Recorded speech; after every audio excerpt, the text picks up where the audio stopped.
안녕하세요. 그녀의 북살롱 미셸입니다. 네, 오늘 함께 할 책은 감정은 습관이다 라는 박용철 전문의님의 책이 되겠습니다.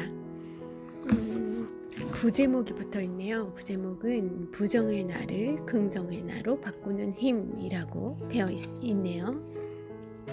네, 이 박용철 선생님의 책은 얼마 전에도 또 다른 책으로 읽어드린 적이 있는 것 같은데요. 그때 제목은 아마도 감정 연습이었던 것으로 기억이 돼요.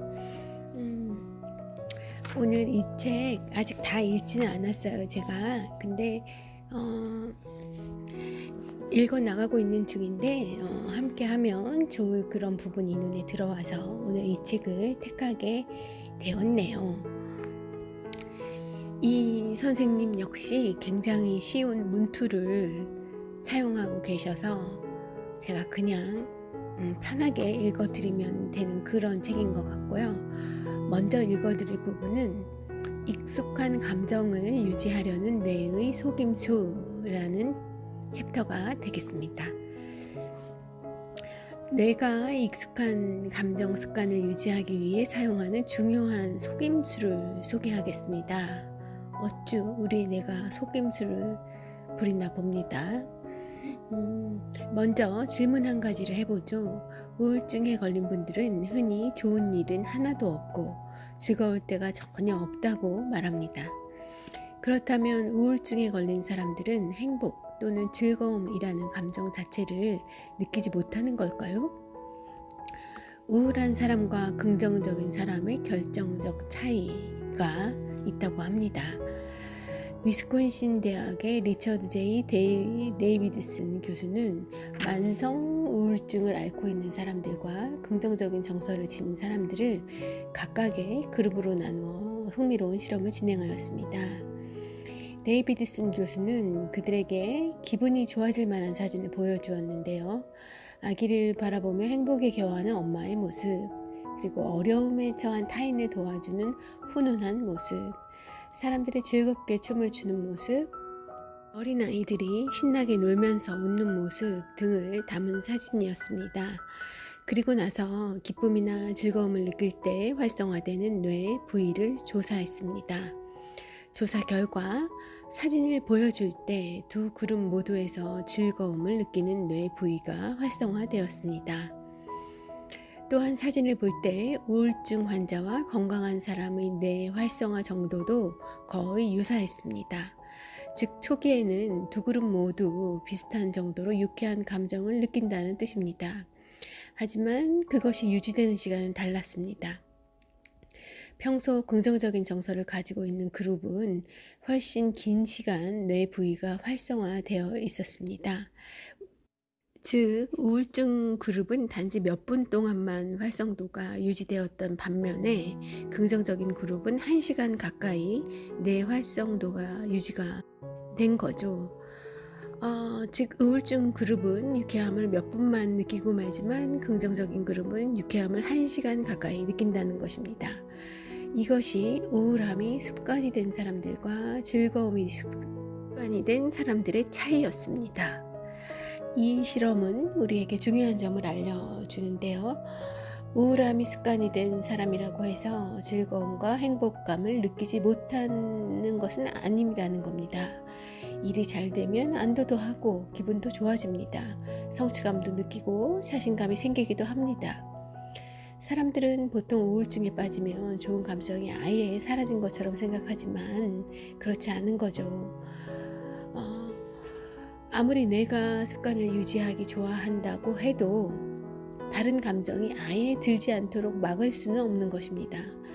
다만 습관을 유지하기 위해 뇌는 차선책을 사용하는 것인 거고, 그래서 일단 선호하는 감정이 나타나면, 익숙한 감정이 나타나면 뇌는 그것을 가능한 한 오래 끌고 가려 하고 낯선 감정은 빨리 망각해 버리는 것입니다.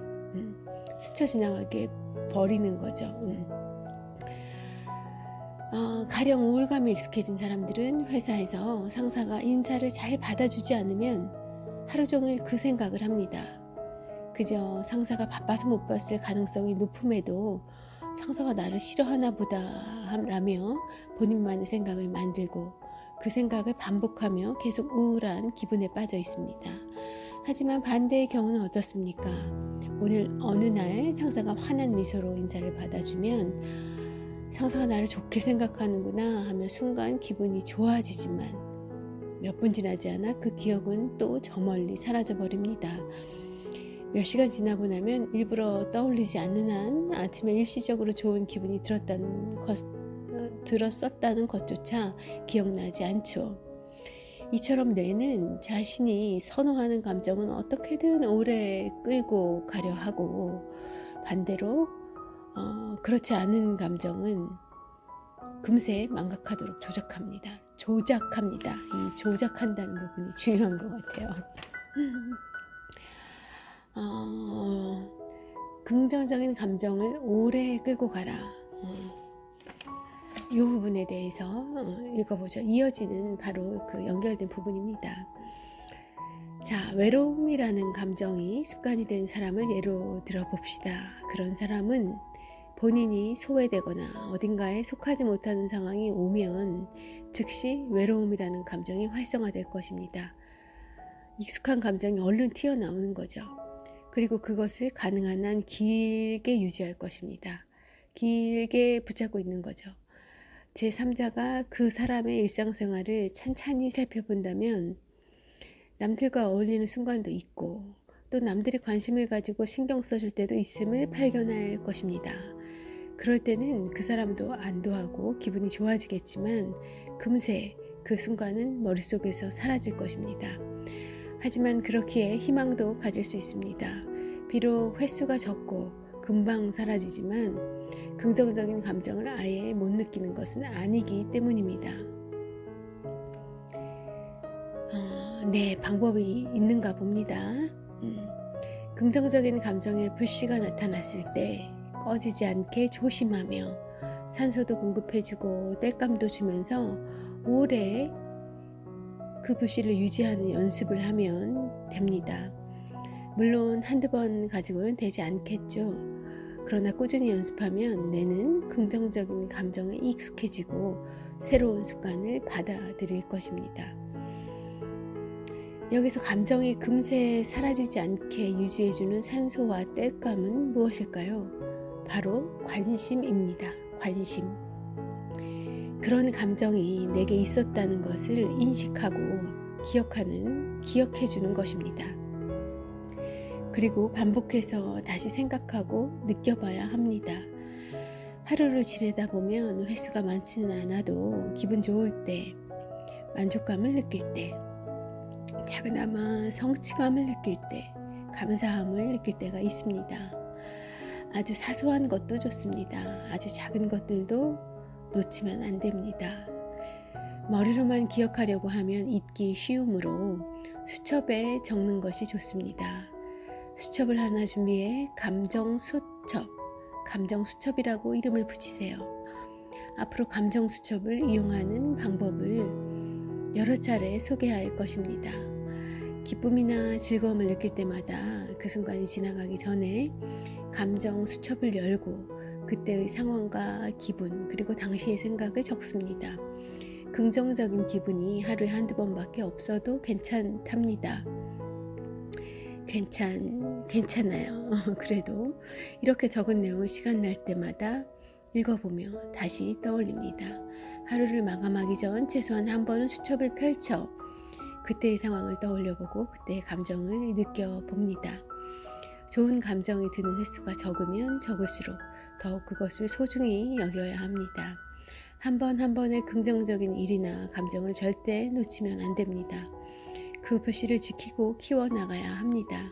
그렇게 내가 긍정적인 감정에 점차 익숙해지도록 해야 합니다. 네, 그래요. 여기 감정 수첩을 말씀하셨어요. 근데 저는 어제 문득 이 책을 읽기 전인데 문득 감사 일기를 써야겠다는 생각이 들었어요. 제가 얼마 전부터 다시 일기 쓰기를 일기 쓰기 습관을 들이기를 하고 있거든요. 그래서 뭐 매일 밤 혹은 새벽에 일기를 조금 끄적거려요. 근데 그렇게 하다 보니까 어떤 날은 소재가 없는 날이 있더라고요. 너무 일상이 비슷해서 어제 썼던 얘기 또 쓰기도 뭐하고 그런 날이 있더라고요. 그러다가 생각이 감사일기 어떨까 하는 거에 생각이 미쳤어요.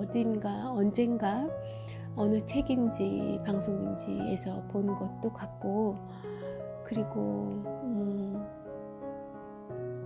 네, 어쨌든 그때 이렇게 하면 참 좋겠구나 생각했었던 그 감사일기를 제가 도전 이런 거창한 말도 필요 없어요. 아무튼 그렇게 저의 일기로 뭐 매일은 될 수도 있겠지만 저는 일단은 꼭 매일까지는 아니더라도 뭐 일주일에 한두 번 뭐 이렇게, 그리고 일기를 쓰면서 항상 제가 체크해야 될 거, 생각해야 될 거에 감사한 일, 그 항목을 적어놨더니 꼭 쓰지는 않더라도 어쨌든 오늘 감사한 일이 뭐가 있었지 생각해 보게 되더라고요. 그래서 여기 감정 수첩이 나와서, 그리고 거기 또 이제 감사함을 느낄 때 뭐 이런 감사한 감정도 포함되는 것이어서 저의 감사 일기를 소개를 좀 드려봤고요. 그것도 추천드리는 바입니다. 그리고 또 생각이 나는 게 있어요. 이 감정 수첩이라는 거를 여러분들에게 좀 더 기억에 오래 남겨드리려고 제가 이런 얘기들을 하고 있는 건데요. 예전에 사람들 사이에는 그 각자 나와 어떤 사람 한 사람과의 사이마다 그 감정의 잔고가 있다라는 내용을 어느 책에서 읽은 것 같아요. 그래서 하나의 관계마다 그 감정의 잔고가 있어서 내가 먼저 선의를 베풀거나 뭐 도움을 주게 된다면 그게 또 누적이 되면 어쨌든 그런 감정들이 다 그 관계의 잔고 속에, 계좌 속에 차곡차곡 쌓인다는 거예요. 그래서 뭐 내가 어쩌다가 말실수를 한번 해도 이 잔고가 쌓여 있으면 그 사람은 또 이제 이렇게 넘어가 주게 되고 이해해 주게 되고 뭐 그런다 하더라고요. 그런데 이제 그 감정의 잔고가 쌓여 있지 않은 상태에서 뭔가 둘 사이에 그런 소소한 그런 실수들이 있었다고 하면 그것이 이제 마이너스 통장으로 변해가는 거죠. 어쨌든 그 잔고가 차곡차곡 쌓여간다는 것, 그리고 그 관계라는 게 결국 그것이다. 그 잔고 그 자체다. 그 둘 사이의 관계라는 게 오래돼서 잘 기억은 되진 않지만, 그래서 어쨌든 각자의 각자의 관계의 잔고를 무한히 쌓아가라 그런 내용은 아니었지만 그런 신뢰의 관계라던가 어떤 그런 관계들을 보면 어쨌든 그런 것들이 쌓여서 만들어지는 그런 거라는 얘기들을 하더라고요. 그러니까 모든 사람과 그 잔고를 다 쌓아갈 수도 없고 그럴 필요도 없는 거지만, 자기가 사랑하는 사람 아니면 존경하는 사람, 꼭 같이 하고 싶은 그런 사람이 있다고 하면 그 오랜 기간을 좋은 관계를 만들어 가려고 하면 그것들을 잘 이렇게 유지를 해야 된다는 그런 메시지였던 것 같아요. 제가 요사이 법정 스님의 그런 법문들, 강연들을 좀 많이 이렇게 보고 있는데요. 그런 그 법정 스님을 따르던 그 주변에 굉장히 또 덕망 있는 다른 스님들이나 아니면 뭐라 그래야 되지? 그 불교를 믿는 뭐 그런 분들, 수행자분들, 그 일반인들이죠. 신앙인들. 그런 사람들이 그 스님을 대하는 그런 것들은 어떻게 보면 그 양방향의 계자는 아니잖아요. 일방적으로 이제 법정 스님은 이분의 존재를 알지 못하지만 그분의 이런 책이나 설교나 또 그런 말씀들을 통해서 이분이 그 존경하는 그 스님과의 계자를 그렇게 쌓아가고 있는 건데, 그게 꼭 양방향이 아니더라도, 그렇게 원웨이 계자더라도 굉장히 그 계자가 삶을 풍요롭고 굳건하게 지켜줄 수 있는 거더라고요. 내가 이렇게 누군가 정신적으로 아니면 이렇게 배우고 싶은 그런 나에게 큰 가르침이나 위안이 되어주는 어떤 정신적 기둥이 있다는 것 자체가 삶에서도 굉장히 중요하구나, 그 좋은 영향, 큰 힘이 되어주는구나 하는 걸 다시 한번 느끼네요.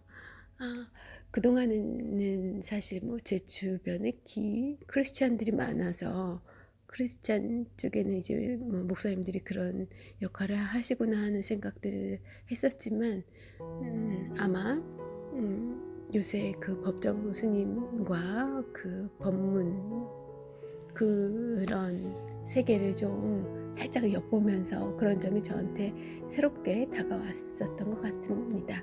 어쨌든 그 관계의 계자라는 것도 조금 이 감정 수첩처럼 연관이 되어 있는 것 같아서 다 연결시켜서 한번 떠올라서 말씀을 드려봤어요.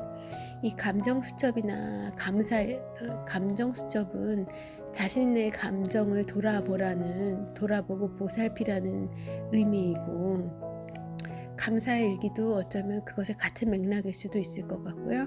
그렇지만 조금은 타인과 조금 연결이 더 되어 있는 부분 아닌가요? 두 개 마찬가지인가요? 어쨌든 그렇다고 치면 이 아까 관계의 계자라는 거는 보다 이제 본인보다는 그런 이제 상대와의 내가 인연을 맺고 있는 그 사람들과의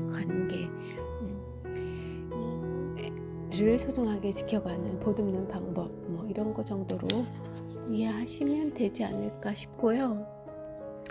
내가 그 익숙한 감정을 오래 유지하려 하고 익숙지 않은 감정을 스쳐보내려 하는 그런 조작을 조금 한다. 우리 뇌는 그런 속성이 있다라는 거를 말씀드렸고, 그거를 좀 극복하기 위한 방법이 감정 수첩, 나에게 도움이 되는 그런 감정들을 이 배양하는 힘을, 오래 유지시키는 힘을 기르자, 그런 말씀을 좀 드렸고, 여기서 한 가지 사례를 더 소개시켜 드리도록 하겠습니다.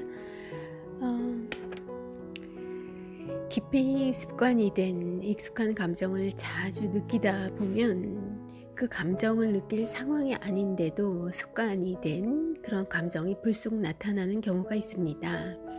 이를테면 화를 자주 내던 사람은 슬픈 상황임에도 화를 내고, 슬픈 감정이 습관이 된 사람은 화를 내야 하는 상황임에도 자책하며 슬퍼하게 되는 그런 경우들인데요.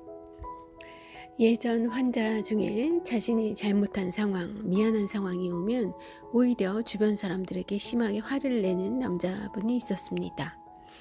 어느 날 아들이 교통사고로 다쳤는데 그는 괜찮으냐며 걱정해주기보다 이 문제만 일으키는 놈아 라며 심하게 화를 냈어요.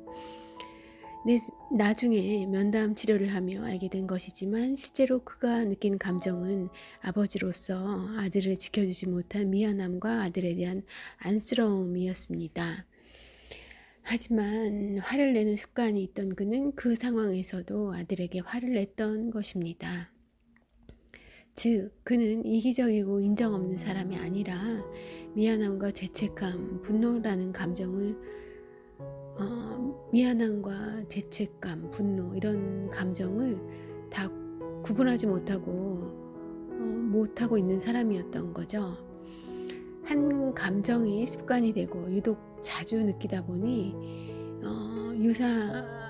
근처에 있는 다른 감정들을 구분하고 인식하는 내 기능 자체에 문제가 생겨버린 겁니다.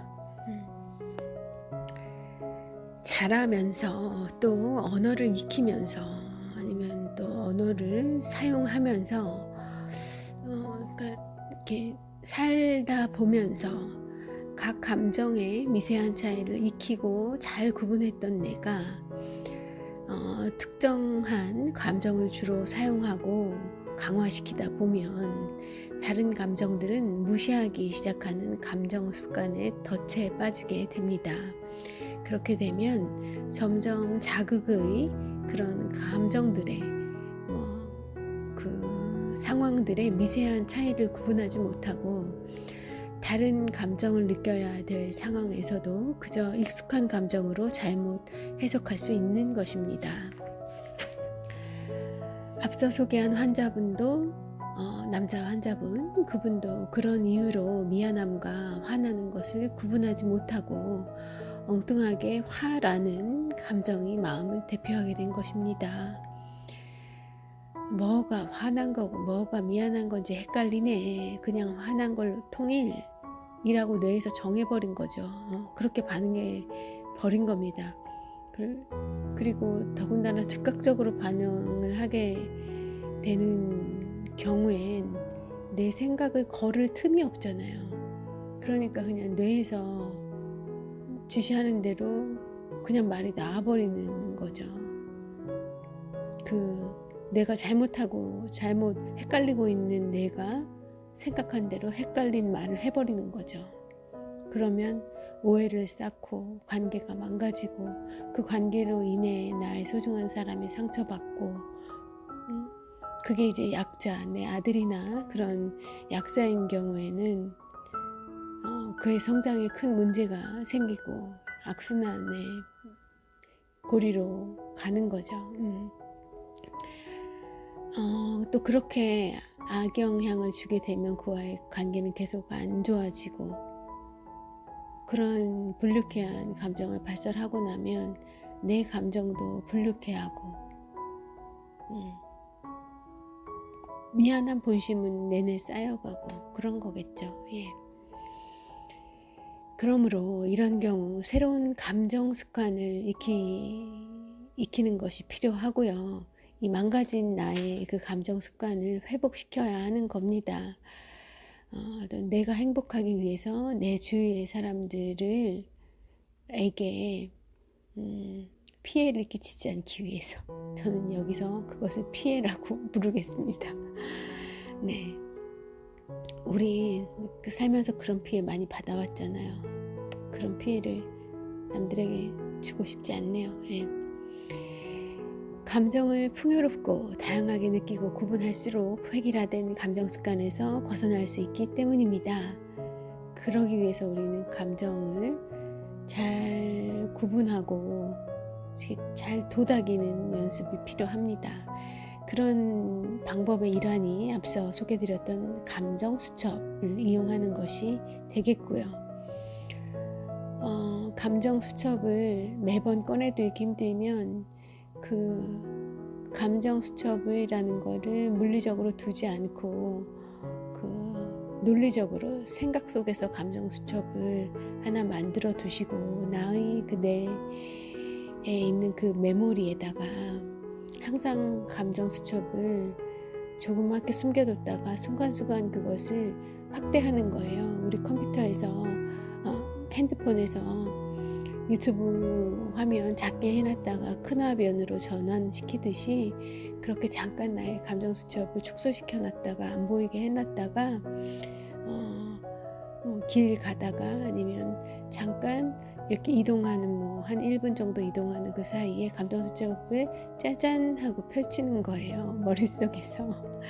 머릿속에 그 내 화면이 내 모바일 핸드폰의 바탕화면이다 생각을 하고 짜잔 감정 수첩을 전체 화면으로 확대시켜서 생각해 보는 거죠. 그러면 조금 더 용이하시지 않을까요? 매번 수첩을 꺼내야 된다, 적어야 된다고 하면 조금 실행하시기 어려울 수 있을 것 같아서 팁을 좀 드려봤습니다. 그래서 그 감정 수첩을 펼치고 거기에 느껴지는 감정들을 적습니다. 그리고 나서 그 감정을 세분화하고 구분하는 작업을 합니다. 이 앱으로 된 내 머릿속의 감정 수첩이라고 하면 이렇게 세분화하는 작업들, 구분하는 작업들도 머리로 해보시면 되죠. 이게 뭐였더라? 이건 내가 아까 좀 속상한 것 같았는데 이거는 내가 어떤 걸 안 해서 내가 후회되는 걸까? 그거였구나. 아니면 내가 저한테 지금 좀 전에 말실수 살짝 했구나. 내가 가서 미안하다고 해야 되겠네, 아니면 사실 이런 거였어 라고 지나가면서 다시 얘기해 줘야겠네, 이런 생각을 짧게 하는 것도 좋은 것 같고요. 상황과 내 입장을 떠올려 보고 객관적으로 보았을 때 어떤 감정을 느끼는 것이 적절한지 생각해 봅니다. 그러고 나서 본인이 실제 느낀 감정과 비교해 봅니다. 무언가 상황에 적절하지 않고 모순된 감정들이 나타난다면 당시 내가 감정을 제대로 구분하지 못했을 가능성이 있습니다. 그리고 다시 비슷한 상황에 놓였을 때 느껴지는 감정을 그냥 흘려보내지 말고, 이게 중요합니다. 그냥 흘려보내지 말고, 이 감정은 분노가 아니라 미안함 아닐까? 혹은 이 감정은 나를 무시해서 그런 게 아니라 지금 무슨 급한 내가 모르는 다른 그분의 상황이 있는 게 아닐까? 이렇게 생각해 본다거나 점검을 하는 거죠. 이렇게 하며 다시 한번 검토해 보는 것입니다. 그렇게 감정 수첩에 기록하며 상황에 맞지 않는 감정이 있다는 것을 인식하고 그런 상황이 다시 왔을 때 감정에 대해 세심하게 구분하려는 노력을 합니다. 이런 노력들을 조금씩 하다 보면 매번 그 순간적인 반응에도 좀 더 정확한 그런 반응이 나올 거예요. 뇌에서 훈련이 많이 되기 때문에 아마 실수가 줄어들 겁니다. 뇌의 실수가. 이렇게 하면 감정이 훨씬 풍요로워지고 그저 두루뭉술하게 뭉쳐져 있던 엉뚱한 감정에서 벗어날 수 있게 됩니다. 이 방법은 새로운 감정 습관을 익히는데 큰 도움이 될 거예요. 이 마지막으로 한 가지만 더 소개해 드려 볼까 해요. 이거 좀 놀라운 부분이었는데요. 지금까지 내가 익숙한 감정, 자기가 많이 사용한 그런 감정에 집착을 한다, 그것에 머물러 있으려는 실수, 고집을 좀 피운다고 말씀을 드렸잖아요. 그런데 이거에 모든 경우에 그런 건 아니고 굉장히 특별한 케이스인데 좀 전 놀란 얘기예요. 그래서 소개드리고 싶어서 하고요. 이런 괴로운 나의 부정적인 감정 습관을 쉽게 바꿀 수 없는 중요한 이유들이 있을 수 있는데 그 중에 한 가지입니다. 바로 고통스러운 감정 습관을 통해 얻는 이익이 있을 수도 있다는 거예요. 근데 이거는 나조차 쉽게 눈치챌 수 없는 숨겨진 이득이어서 정말 객관적으로 판단하기 좀 어려울 수 있는 고난이도일 것인데, 자, 궁금하시지 않으십니까? 저만 그런가요? 어렸을 때 학교에 가기 싫으면 실제로 배가 살살 아파오던 경험이 있지 않나요? 많은 분이 비슷한 경험을 했을 겁니다. 의식적으로 한 것은 아니지만 학교에 안 가는 핑계를 삼기 위해 뇌는 배가 아프다는 통증을 만들어낸 것이죠. 이렇게 괴롭고 고통스러운 통증일지라도 그 뒤에 나도 모르는 이익이 있을 때가 있습니다. 이런 은밀한 이익을 정신과에서는 2차적 이득이라고 부릅니다. 마찬가지로 불안, 우울, 걱정 등 고통스러운 감정 뒤에도 2차적 이득이 있을 수 있습니다. 네, 2차적 이득이라는 게 뭘까요? 자, 사례를 소개해 드릴게요. 올해 33세인 김영숙 씨는 외동아들인 남편과 7년 전에 결혼했습니다. 결혼하면서부터 시부모님을 모시고 살았어요. 성격이 싹싹한 그녀는 시부모님에게도 잘했고 집안일도 잘 해냈죠. 큰 문제 없는 결혼 생활이었고 앞으로도 문제 없을 것 같았는데 4년 전에 딸을 임신하면서 이런 생활이 너무 버겁게 느껴졌습니다. 임신한 채로 집안일을 하고 시부모와 남편 뒷바라지, 육체적으로 너무 힘들었죠. 정신적으로도 너무 힘들어집니다. 언제까지 내가 이렇게 살아야 하나, 아기를 낳으면 일이 훨씬 많아질 텐데 내가 다 해낼 수 있을까라는 걱정이 임신 기간 내내 그녀에게 드리워집니다. 안타깝게도 딸을 출산한 후에는 불안감과 우울함이 더욱 심해지고 산후 우울증이 왔어요. 사는 것이 의미 없게 느껴지고 왠지 모를 불안이 엄습했습니다. 태어난 아이에게 무슨 일이 생길 것만 같고 자신도 큰 병에 걸려 곧 죽을 것만 같았어요. 보통은 산후 우울증은 시간이 지나면 회복되고 다시 건강한 마음을 되찾게 되는데 그녀는 그러지를 못했죠. 정신과 치료를 꺼려 해서 3년 넘게 불안감과 우울감으로 지내오다 더 이상 안 되겠다 싶어 병원을 찾아온 그런 환자였는데요. 방문 첫날 몹시도 불안한 표정으로 그녀는 자신의 걱정거리를 이야기합니다. 최근에 그녀의 가장 큰 걱정거리는 남편인데 남편이 어느 날 갑자기 직장에서 잘리고 집안이 경제적으로 어려워지면 어쩌나 심각하게 걱정을 하고 있었어요. 그렇지만 남편의 이야기를 들어보니 그녀의 걱정과는 달리 그는 회사에서 인정받으며 직장생활을 잘하고 있었고 또 일을 잘 못한다고 쉽게 직원을 자를 수도 있는 그런 직장도 아니었다는 겁니다. 사실 그녀도 남편이 직장에서 거의 잘릴 가능성이 없다는 것을 잘 알고 있었어요. 하지만 그녀는 그런 사실을 피하고 싶어 했습니다. 여기서 중요한 것은 피하고 싶어 했다는 거예요. 남편이 직장에서 인정받고 있다는 수많은 증거가 있었지만 그건 그녀에게 다 무용했어요. 그것을 직면하고 싶지도 않고 인정하고 싶지 않은 것 같았습니다. 그건 모르죠. 하루아침에 잘릴 수도 있잖아요. 선생님이 책임지실 수 있나요? 그녀는 이렇게 자신의 걱정만 강하게 주장했습니다.